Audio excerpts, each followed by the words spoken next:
तो फॉरेस्ट में हम लोगों ने थोड़ा सा पहले कुछ फैक्ट्स देखे थे कि जो फॉरेस्ट कवर है हमारा यूपी में, फॉरेस्ट कवर वो 6.15% है। मैंने बताया था आपको, याद कर लीजिएगा ये, है ना, ये याद कर लीजिएगा, क्योंकि इसको हम लोगों को बढ़ाना है 15% of total land of UP.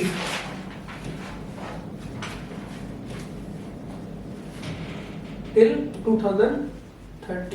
2030 तक का हमारा टारगेट है।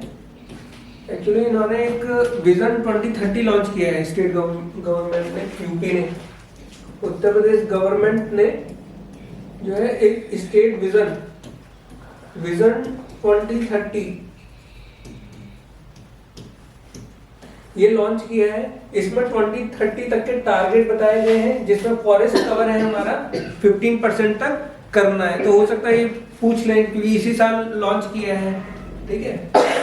मेंस में पूछा गया था, यूपी पीसीएस के 2023 वाले मेंस में पूछा गया था, इसमें ये पूरा विजन ही पूछा था, ये वाली क्या पॉलिसी है इसके बारे में पूछा गया। तो हो सकता है प्रीलिम्स में पूछ ले इस बार, आरओ में भी और एआरओ में भी, ठीक है। ये फॉरेस्ट कवर है आपका, ये आपका ट्री कवर है। एक फॉरेस्ट यानी कि वन, जंगल जिसकी बात करते हैं, और दूसरा हमारे वृक्ष, पेड़ होते हैं, ठीक है, वो 3.08% है। टोटल है 9.23%। अच्छा, इसको नहीं करना है, इसको करना है 9.23 को 15%, थोड़ा ये वाला नहीं है, ये वाला करना है। टोटल जो है हमारा जो सम है, इसको 15% करना है। थोड़ा सा ध्यान रखिएगा, इतना ये करेक्शन कर लीजिएगा। ये जो है श्रब्स है हमारे 0.23%, और जो मैक्सिमम श्रब्स होती हैं, झाड़ियां हैं, वो आगरा में पाई जाती है, क्योंकि वहाँ पे वो मैंने बताया था ना, मरुस्थलीकरण हो रहा है वहाँ पर, डेजर्टिफिकेशन। और राजस्थान में देखोगे तो क्या है, वहाँ पे बड़े बड़े पेड़ इतनी मुश्किल, मतलब आसानी से मिलेंगे नहीं, वहाँ झाड़ियां ज्यादा उगती हैं, कैक्टस वैक्टस ये सब, ठीक है। वही रीजन आपका किससे, आगरा मथुरा से टच कर रहा है, इस वजह से वहां पर सबसे ज्यादा श्रब्स होती हैं। क्वेश्चन आ सकता है, ठीक है। फिर मैंने बताया था ओपन फॉरेस्ट, ठीक है, खुले वन, मध्यम, मॉडरेट और सघन मतलब डेंस फॉरेस्ट, ठीक है। डेंस फॉरेस्ट कम ही होंगे यूपी में, जाहिर सी बात है, ठीक है। और जो डेंस फॉरेस्ट होते हैं उसका क्राइटेरिया पता है आप लोगों को, कि किन वनों को जो है डेंस फॉरेस्ट कहा जाता है, सघन। तो जिनकी जो कैनोपी होती है ना ट्रीज की, मतलब जो वो होता है ना, पेड़ जो होते हैं ऊपर ऐसे करके बने होते हैं ना, ये सब, ये क्या करते हैं, सनलाइट को रोक देते हैं आने से इसमें। तो जितना ज्यादा ये होगा उतना ज्यादा डेंस होगा फॉरेस्ट, ठीक है, जितना ज्यादा ये होगा। तो इसका क्राइटेरिया रहता है, अगर 70% है कैनोपी, इसे इंग्लिश में कैनोपी कहते हैं, और हिंदी में शायद आच्छादन कहते हैं, वृक्ष आच्छादन, ठीक है। ये 70% होगा तो वो डेंस फॉरेस्ट हो जाएगा। अगर कैनोपी जो डेंसिटी है, ये वाली जो डेंसिटी है, घनत्व, आच्छादन घनत्व, अगर ये 70% से ज्यादा है तो वो डेंस फॉरेस्ट होगा हमारा। और डेंस फॉरेस्ट जो है यूपी में लखीमपुर खीरी में पाए जाते हैं, ठीक है, याद रखिएगा, वो इम्पोर्टेंट है, ठीक है। जो ओपन फॉरेस्ट होते हैं उसमें आपका क्राइटेरिया 10 to 40% होता है। ये वाली जो डेंसिटी है, कैनोपी डेंसिटी अगर 10 to 40 है तो आप ओपन फॉरेस्ट में, अगर इन दोनों के बीच में है तो वो आपके मॉडरेट फॉरेस्ट हो जाएंगे, ठीक है। फिर जो है बता ही दिया अभी, जो सघन वन है। अच्छा, एक बार याद रखिएगा, एक बार क्या है कि यूपी स्पेशल जो आपका पीसीएस है ना, पीसीएस में आपके ऑप्शनल 6th और ऑप्शनल 7th, वो आपका यूपी स्पेशल हो गया है, ठीक है, समझ रहे हैं आप इसका मतलब ये है कि यूपी स्पेशल को के बारे में आपसे ज्यादा पूछा जाएगा। अभी तक प्रीलिम्स का जो ट्रेंड था उसमें आपसे मतलब 4 या 5 क्वेश्चन जो है आपके यूपी स्पेशल से पूछे जाते थे प्रीलिम्स में, ठीक है ना। लेकिन अभी सब लोग वेट कर रहे थे कि मतलब जैसे 2023 में ये पैटर्न लागू हुआ था, तो हो सकता था कि वहां पर पूछते यूपी स्पेशल से ज्यादा, है ना। 10 से 12 क्वेश्चन सोच रहे थे लोग कि पूछे जाएंगे यूपी स्पेशल से, क्योंकि ऑप्शनल हटा के यूपी स्पेशल रख दिया गया है।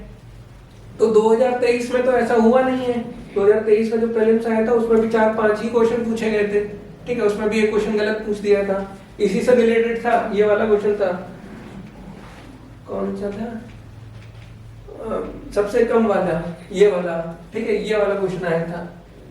लेकिन उसमें पूछा, ये बोला गया था कि भदोही, मऊ, मैनपुरी में बिल्कुल भी फॉरेस्ट कवर नहीं है, वन पाए ही नहीं जाते हैं। तो वो टेक्निकली रॉन्ग था, क्योंकि सबसे कम यानी कि कुछ तो पाए जा रहे हैं यहाँ पे, ये स्टेटमेंट ये तो बता रहा है। साथ में जो यूपी की जो आपकी गवर्नमेंट की जो साइट्स है उसमें भी दे रखा था कि ऐसा कोई डिस्ट्रिक्ट नहीं है जिसमें आपका वन नहीं पाया जाता, वन पाया जाता है लेकिन कम पाए जाते हैं, ठीक है। तो ये क्वेश्चन दिया था, उसका स्टेटमेंट वो एकदम पूरा गलत था। वो क्वेश्चन भी फिर उन्होंने हटाया कि नहीं हटाया, वो शायद हटा ही दिया गया होगा, ठीक है। तो ये मैं बता रहा था कि हो सकता है, मतलब तैयार रहिए कि हो सकता है इस बार ज्यादा पूछ ले।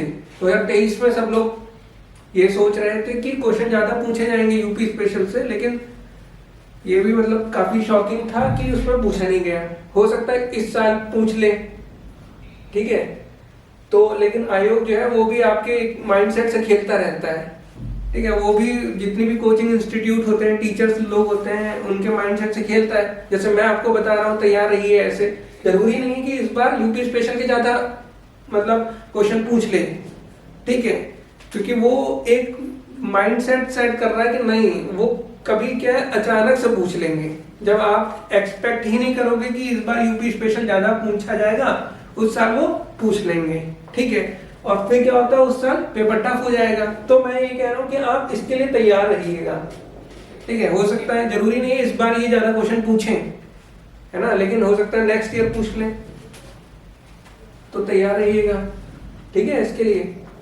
और यूपी स्पेशल में आपका जो ऑप्शनल है उसमें तो पढ़ना ही है आपको, तो जितना ज्यादा आप प्रीलिम्स के लिए तैयार कर लोगे यूपी स्पेशल का, ठीक है, तो उतनी वहां पे मेहनत आपको कम करनी पड़ेगी। सारे जो फैक्ट्स हैं, जो फिगर है, आपको यूपी स्पेशल की जो मैं पढ़ा रहा हूँ उसमें मिल जाएंगे। ये मतलब लेटेस्ट ही है, थोड़ा बहुत जैसे बजट आने वाला है, इस साल आएगा, जब तक आप मेंस दोगे तब तक आ जाएगा, तो वो आपको एड ऑन करने हैं वो सारे पॉइंट्स, ठीक है। और जो स्कीम्स लॉन्च होती हैं इस बीच में, वो भी सब आपको देखनी है, ठीक है। इसके अलावा क्या है कि आप जो है कोई अगर बुक ले रखी है तो ज्यादा बुक्स में तो जाइए मत, पहले एक ही बुक को आप पढ़िए, 3-4 बार उसको पढ़िए, ठीक है। तो सोनभद्र जो है सबसे ज्यादा फॉरेस्ट सोनभद्र में मिलते हैं, ठीक है, एरिया वाइज सोनभद्र में सबसे ज्यादा फॉरेस्ट है हमारे। और सबसे बड़ा जिला कौन सा बताया था मैंने आपको एरिया वाइज?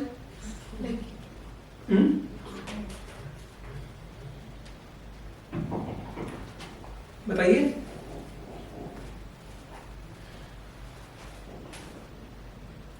बेसिक है, याद रखिए, लखीमपुर खीरी है सबसे, लखीमपुर खीरी है, खीरी इसका हेडक्वार्टर है, ठीक है।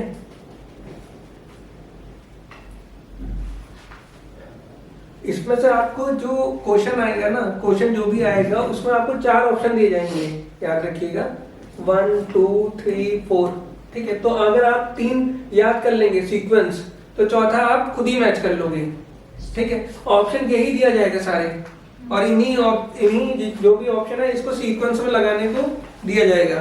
किसी भी पेपर में, चाहे मतलब कोई सा भी सब्जेक्ट हो, ठीक है, उसमें जो ऑप्शन होते हैं वो आपके क्या होते हैं, आसपास के ही होते हैं, ठीक है। तो थोड़ा सा वो एक टेक्निक होती है ना, एलिमिनेशन टेक्निक, कि ऑप्शन को एलिमिनेट करना है, तो उसका भी आप ध्यान रखिए कि कैसे उसको यूज करते हैं, ठीक है। उससे आप समझ पाएंगे कि ऑप्शन आपको, मतलब जो क्वेश्चन आने वाला है वो कैसा आएगा क्वेश्चन, ठीक है, और क्वेश्चन में क्या ऑप्शन रहेंगे। तो जब आपको ये पता चल जाएगा कि इस टाइप का क्वेश्चन बनेगा और इस टाइप के ऑप्शन रहेंगे, तो आपको क्या करना, आपका जो आंसर है वो काफी ज्यादा एक्यूरेट हो सकता है, ठीक है। फिर उसके बाद ये वाला सीक्वेंस याद कर लीजिएगा, मैंने बताई थी आपको कि सोनाली मिर्जा, ठीक है, एक नाम याद करवाया था, ठीक है, तो उससे बन जाएगा। सबसे कम वन क्षेत्रफल वाला भदोही है, इसका नाम जो है संत रविदास नगर भी है, तो मतलब हो सकता है ऑप्शन में भदोही ना देके रविदास नगर दे दें। तो भदोही है, मऊ है, मैनपुरी है, ये संत कबीर नगर है, ठीक है, संत कबीर नगर। संत रविदास इसका, हाँ, इसका एक नया नाम है, एक और नाम भी है संत रविदास नगर। ठीक है। अच्छा, यहाँ पर देखिए ये कम एरिया वाइज और परसेंटेज वाइज में भदोही है, तो ये तो आप आसानी से याद कर लोगे, भदोही है। इसके बाद मऊ, मैनपुरी यहाँ तक याद करिएगा इसको, और यहाँ पर मैनपुरी के बाद देवरिया लगा दीजिएगा आगे। यानी कि अगर आप एक सीक्वेंस में बनाए भदोही, फिर मऊ, मैनपुरी, देवरिया, तो आपका ये दोनों याद हो सकते हैं। ठीक है, बस इतना याद रखिएगा, यहाँ से मऊ को रिप्लेस कर देना है। ठीक है, तो आपको केवल देखा जाए तो 4 ही जिले याद करने हैं ऐसे, भदोही, मऊ, मैनपुरी, देवरिया। ठीक है, और जितना भी मतलब यूपी स्पेशल के जितने भी क्वेश्चन आएंगे, जहां पर भी आपको सीक्वेंस याद करना है, जैसे अभी हम डेमोग्राफी, जनसांख्यिकी पढ़ेंगे, तो उसमें भी शुरू के कितने 3 ही याद करने हैं। 4 याद हो जाते तो अच्छी बात है, लेकिन 3 ही याद करने हैं, चौथा खुद ब खुद मैच कर जाएगा। ठीक,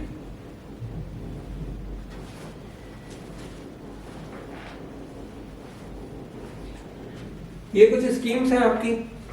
इनमें क्या है कि ये ईयर पूछता है, सामाजिक वानिकी यानी कि सोशल फॉरेस्ट्री प्रोग्राम 1979 और 80 में लॉन्च हुआ था।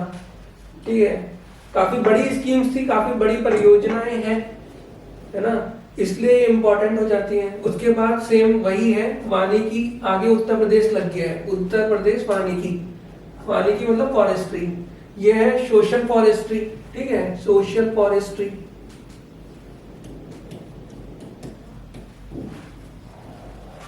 जब मेंस पढ़ेंगे तो काफी ज्यादा आपको डीपली इसके बारे में पढ़ना पड़ेगा। ठीक है, कि क्या सोशल फॉरेस्ट्री होती है। बेसिकली सोशल फॉरेस्ट्री मतलब क्या है, जो सामाजिक स्थान है ना, सामाजिक स्थान मतलब जैसे सड़क हो गई, ट्रेन हो गई, कोई तालाब है, आपका पार्क है, उसमें आपको फॉरेस्ट्री करनी है, मतलब पेड़ पौधे उगा देने हैं। ठीक है, इससे क्या होगा, वहां पर एनवायरनमेंट क्लीन होगा, आपकी हेल्थनेस से रिलेटेड जो मतलब इश्यूज होंगे, उसके लिए भी आपकी क्या होता है, एनवायरनमेंट बहुत ज्यादा इंपॉर्टेंट हो जाता है। ठीक है, इसका ईयर याद कर लीजिएगा, ये प्रीलिम्स में पूछते हैं। सेम उत्तर प्रदेश वानिकी परियोजना, तो ये दोनों ऑप्शन दिए जाएंगे। अगर ये भी पूछेगा तो भी उसमें ये वाला ऑप्शन दिया जाएगा। ठीक है, ये वाला पूछेगा तो उसमें ये वाला ऑप्शन दिया जाएगा। समझ रहे हैं? आपको मैं एक वो बता रहा हूँ कि किस टाइप के ऑप्शन आपको मिलेंगे, तो इससे क्या होगा कि आप लोग याद कर पाएंगे और समझ में भी आएगा आप लोगों को।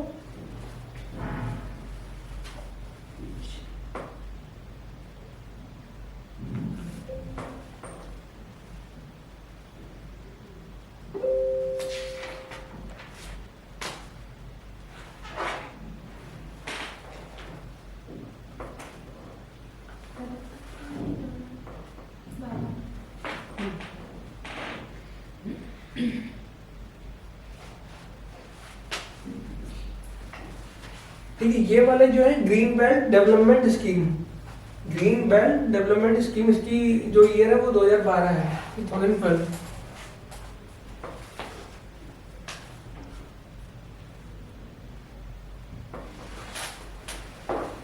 तो ये फिलहाल अभी लेटेस्ट में ये वाली है। इसके अलावा जो है न्यू फॉरेस्ट पॉलिसी आई है, 2017 में लॉन्च हुई है। ठीक है, वो आप मतलब मेंस में इम्पोर्टेंट हो जाती है, तो जब वहां पर हम पढ़ाएंगे, मतलब वो जब डिस्कस करेंगे। ये आवाज क्यों आ रही है? मैसेज आ रहा होगा कुछ टेलीग्राम में।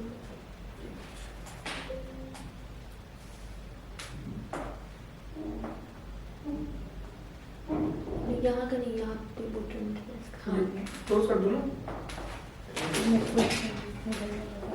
क्लोज कर दो ना। हाँ,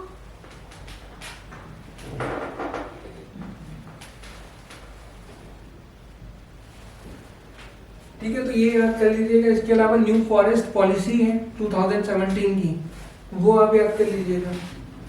ठीक है, ये अब आगे हम लोग फॉरेस्ट का ये आगे वाला सेक्शन है हमारा, और ये है वन्य जीव अभ्यारण्य, मतलब wild life century.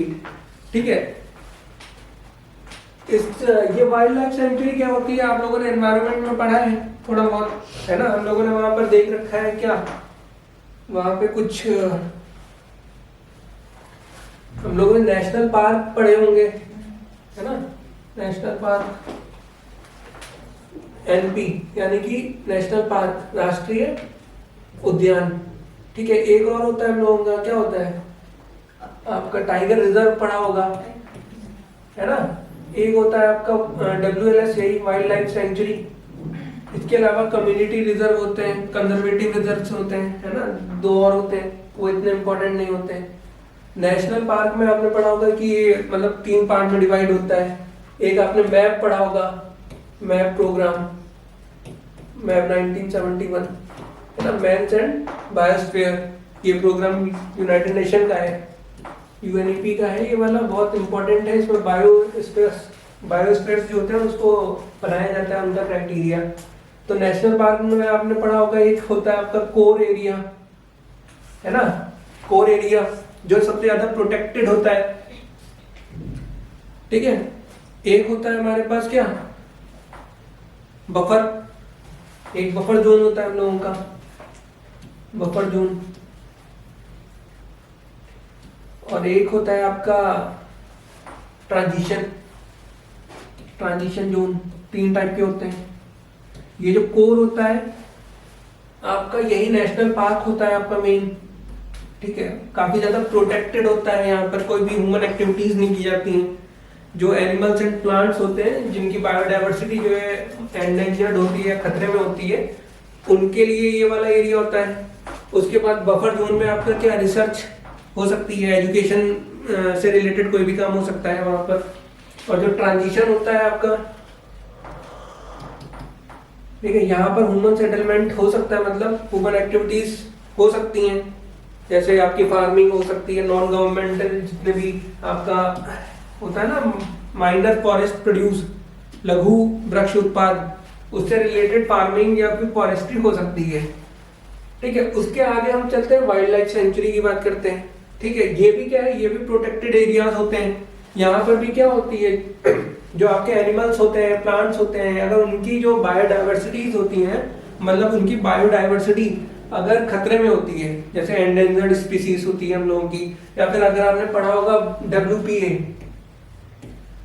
Wild life protection act 1972, है ना, ये पढ़ा होगा आप लोगों ने एनवायरनमेंट में, पर्यावरण में। वाइल्ड लाइफ वन्यजीव सुरक्षा अधिनियम, ठीक है, वन्यजीव सुरक्षा अधिनियम आप लोगों ने पढ़ा होगा पर्यावरण में। तो उसमें आपको पता है 6 कैटेगरी होती हैं, 6 शेड्यूल्स होते हैं, अनुसूचियां होती हैं। और वो जितनी भी उस अनुसूचियों में एनिमल्स होते हैं या प्लांट स्पीसीज होती हैं, उनको क्या प्रोटेक्शन मिला रहता है। तो वैसे ही क्या होता है कि उनको प्रोटेक्शन क्यों मिला होता है, क्योंकि उनकी जो बायोडाइवर्सिटी होती है वो क्या होती है, खतरे में होती है, इसलिए उनको क्या किया जाता है, स्पेशल प्रोटेक्शन दिया जाता है। और इसी के तहत आपके 5 चीजें बनी हुई हैं, national park, tiger reserve, wild life century और आपका कम्युनिटी रिजर्व और कंजर्वेटिव रिजर्व। वो स्टेट वाले होते हैं, छोटे लेवल पे होते हैं। मेन हमारे पास नेशनल पार्क, टाइगर रिजर्व और वाइल्ड लाइफ सेंचुरी है। नेशनल पार्क हमारे पास कितने हैं, आइडिया है कितने राष्ट्रीय पार्क हैं? टाइगर रिजर्व कितने हैं? ये शायद 106 है नेशनल पार्क। ठीक है, नेशनल पार्क 106 है और टाइगर रिजर्व 54 हो चुके हैं। ठीक है, 53 पिछले साल हुए थे। जो 53rd था वो यूपी का था, चित्रकूट में था एक रानीपुर टाइगर रिजर्व। ठीक है, चित्रकूट में जो था वो 53rd था। और 54वां अभी बन रहा है, मतलब अभी बन रहा है आपका जबलपुर में, बन चुका है, मतलब 54th। ठीक है, रानी दुर्गावती, तो वो बन गया है, अभी बना है, लेटेस्ट है, इसी साल का ही है। ठीक है, तो वो 54th है। कौन सा है, रानी दुर्गावती, कहाँ है, जबलपुर में है। तो नंबर्स इंपॉर्टेंट हो जाते हैं। ठीक है, 54 टाइगर रिजर्व है आपके, 106 के करीब नेशनल पार्क है। अभी फिलहाल 3-4 साल से तो टाइगर रिजर्व भी ट्रेंड में चल रहे हैं, पेपर में आ रहा है, TCS में। ठीक है, एक टाइगर डे भी होता है आपका, एक टाइगर डे होता है, आपने सुना है? एक आपका चीता को क्या कहते हैं? लेपर्ड कहते हैं। बाघ। चीते नहीं, बाघ टाइगर टाइगर टाइगर को कहते हैं। टाइगर को बाघ कहते हैं। टाइगर लेपर्ड टाइगर बाघ होता है और लेपर्ड आपका चीता होता है। हाँ। लेकिन लेपर्ड में भी अंतर होता है, चीता में भी अंतर होता है। ये तेंदुआ होता है लेपर्ड, हाँ वही। ठीक है। लेकिन चीता जो होता है अलग होता है, इसके ऊपर की ही है। वो चीता डे होता है, वो आपका 4 दिसंबर को होता है। टाइगर डे होता है, ये आपका 29 अगस्त को होता है। तो ये याद रखिएगा, ये पूछे गए हैं। ये तो पूछा जा चुका है, तो हो सकता है इसका भी आ जाए, क्योंकि चीता वाला केस हुआ था ना, नामीबिया से चीते आए थे आप में। तो ये आ सकता है 2-3 मतलब न्यूज, मतलब ये चल रहा है, तो मेरे ख्याल से ये तो आ चुका है। अब हो सकता है भाई नए क्वेश्चन जो बनता है उसमें ये वाला आ जाए, ठीक है। और ये 54th वाला तो आप याद ही रख लीजिए, ये तो सबसे ज्यादा इंपॉर्टेंट है कि जो 54th टाइगर रिजर्व है आपका, वो रानी दुर्गावती वाला है। एक और मतलब अगर आप नेट पे सर्च करेंगे 54th टाइगर रिजर्व के लिए, तो एक राजस्थान का दिखाता है कभी कभी, तो वो अभी बना नहीं है। हो सकता है प्रपोजल दिया गया है बट अभी वो बना नहीं है। तो रानी दुर्गावती वाला जबलपुर में है, वो थोड़ा सा ध्यान रखिएगा, ठीक है। तो ये सब था हमारा वाइल्ड लाइफ सेंचुरी, वन्य जीव अभ्यारण्य, ठीक है।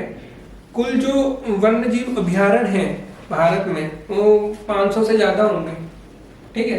500 से ज्यादा होंगे, कुछ एग्जैक्ट तो नहीं पता है।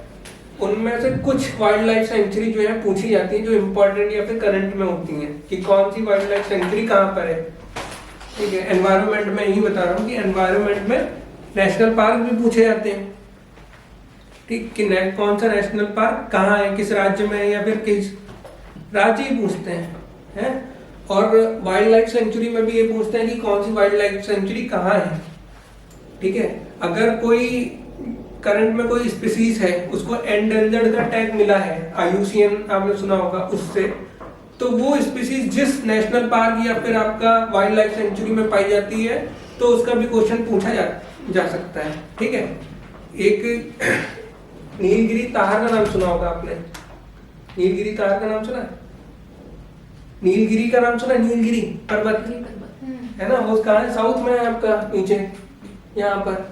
वहां पर एक डियर टाइप की स्पीसीज होती है, ये नीलगिरी ताहर। उसके लिए वहां पर इन लोगों ने अभी मतलब तमिलनाडु ने वहां पर एक नया वाइल्ड लाइफ सेंचुरी क्रिएट किया गया है, जिसका नाम ही Nilgiri tahr wild life sanctuary है।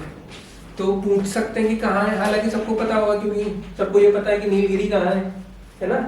पता है ना आप लोगों को नीलगिरी पर्वत कहाँ है? कहाँ है? कहाँ है नीलगिरी? केरल में। तमिलनाडु। ऑप्शन में आपको केरल दिया जाएगा, एक तमिलनाडु भी दिया जाएगा, आंध्र प्रदेश भी दिया जाएगा, और क्या दिया जाएगा? साउथ के, यूपी तो दिया नहीं जाएगा, है ना, साउथ के ही दिए जाएंगे, तेलंगाना दे देंगे। भाई नीलगिरी जो है तमिलनाडु में है। उसकी मिड पे ऐसे हाँ है तो, लेकिन जो नीलगिरी है वो पूरा मतलब जैसे नीलगिरी का बफर जोन हो गया, ट्रांजिशन जोन हो गया, वो आपका केरल में चले जाता है, लेकिन नीलगिरी जो मेन है वो यहाँ पर है, ठीक है। याद रखिएगा। नीलगिरी की सबसे ऊंची चोटी कौन सी है भी कि नहीं है?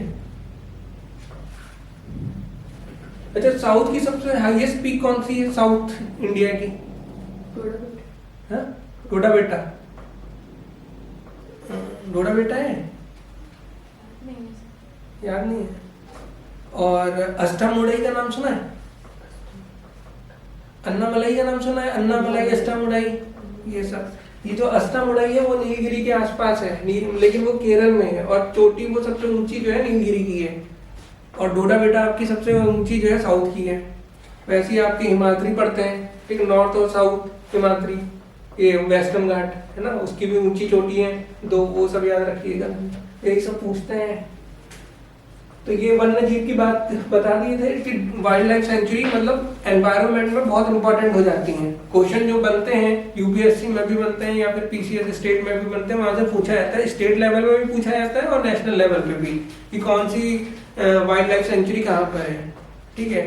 आपने अगर नाम सुना होगा केवल देव घाना वाइल्ड लाइफ सेंचुरी है ना, मतलब काफी फेमस है।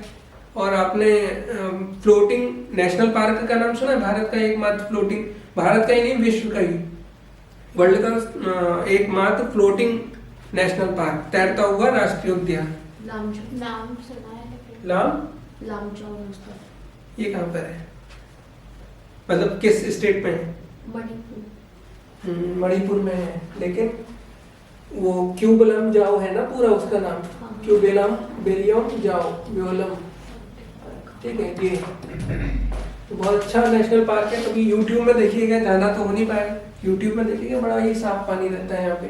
ये वहां पर है, आपने कहा है मणिपुर में। मणिपुर जो है अभी किस में था, न्यूज में था ना, वहाँ पे वो चल रहा था, वायलेंस था बहुत ज्यादा, वो हो रहा था, ठीक है। तो मणिपुर से तो मतलब इसी साल की घटनाएं हैं मणिपुर की, तो मणिपुर की ज्योग्राफी ये सब देख लीजिएगा आप सब लोग, ठीक है। ये कहाँ है आपका, मणिपुर में है, ठीक। मणिपुर में एक लोकटक लेक भी है, नाम सुना होगा, उसी पे बना है ये वाला पार्क। और ये विश्व में एकमात्र आपका क्या है, तैरता हुआ नेशनल पार्क है, राष्ट्रीय पार्क, ठीक है। कौन सा, क्यूबेलम जाओ। और ये अगर आपसे पूछे जाए रामसर साइट्स भारत में कितनी है, हम लोग आजादी का कौन सा महोत्सव बना रहे हैं, मतलब आजादी का अमृत महोत्सव कौन सा बना रहे हैं, कौन से नंबर का है, 27 नहीं, 77 है। अरे यार कहाँ, अरे तो बड़ी 75 तो धरती हो पे चुका है, वो उस पे लिख के दे रहे थे। 75 वही तो चल रहा है, वही तो कह रहा 75 75 चल रहा है। जो हाँ 70 पे अभी चल- 5th है ना, हर जगह तो ये हाँ, ये टिकट लगे लेने हुए जाओ हैं सब जगह। तो 75 इन्होंने साइट बनाई है, रामसर साइट, ठीक है। इस बार बड़ा मुश्किल कर दिया था इन लोगों ने रामसर साइट याद करना, क्योंकि इन्होंने पहले 46 थी, बड़ी मुश्किल से वही याद हुई थी, और फिर एकदम से इन्होंने इसी साल 2023 में 75 कर दी है रामसर साइट पूरे इंडिया में, ठीक है।